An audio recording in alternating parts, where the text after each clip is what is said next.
Crown of Glory, Emperor's Edition, Tutorial Part 9, Detailed Naval Combat. Detailed naval combat in Crown of Glory is similar in some ways to combat on land. The battlefield is a hex map at a 100-yard scale.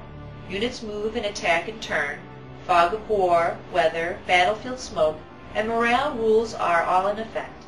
There are, of course, significant differences, but if you already know how to fight a detailed land battle, you will find it quite easy to learn to fight a naval action in Crown of Glory. As in combat on land, you will win a naval action if you reduce the enemy's will to fight to 0. As on land, well-ordered and broken units are represented on each side of the screen by green and red boxes. Let's look at the statistics that each ship has. Hull shows how damaged the body of a ship is, and a ship will founder and sink if her hull is reduced to 0. Rigging affects the maximum speed and maneuverability of a ship. Crew and leaders determine how many actions a ship can take in a turn. Marines are useful when firing on enemy ships at very short range and in repelling boarders. Carronades are short-range guns that deliver a powerful attack to a maximum of 5 hexes. Long guns represent a variety of weapons, and they are effective to a range of 10 hexes. Morale determines when a ship will surrender and strike her colors. Moves are the movement points for the ship itself, and these are spent as the active ship moves. Action points are spent on actions taken by the crew, such as firing the cannons, adjusting the sails, or engaging in damage control. Attacks on a ship can cause casualties to crew, marines, and leaders, and may damage hull, rigging, and guns. Critical attacks can result in particular difficulties for the targeted ship, such as a destroyed rudder, a loose cannon, or a fire that breaks out aboard ship. Ships can move into the hexes that are highlighted. The small numbers indicate the movement points that remain after moving to a hex. Many factors determine how far a ship can move: the ship's size, current speed, sail state, and direction relative to the wind. You can change your ship's speed by pressing either the increase or decrease speed button.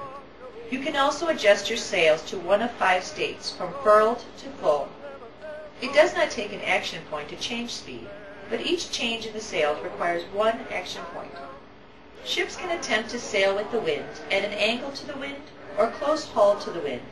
Wind direction is indicated by the large arrows on the main map.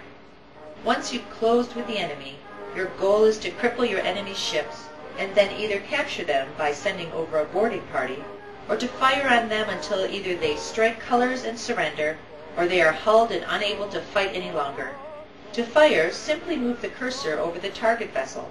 If the cross-sword icon appears, that means the vessel is in range and line of sight, and you can click on it to attack. Use this button to choose whether a ship will fire high or low on enemy vessels. Aiming high does the most damage to the rigging and the crew.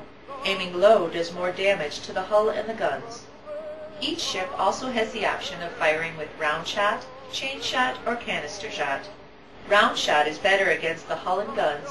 Chain shot is better against rigging. Canister shot is only used at short range and is effective against enemy crew.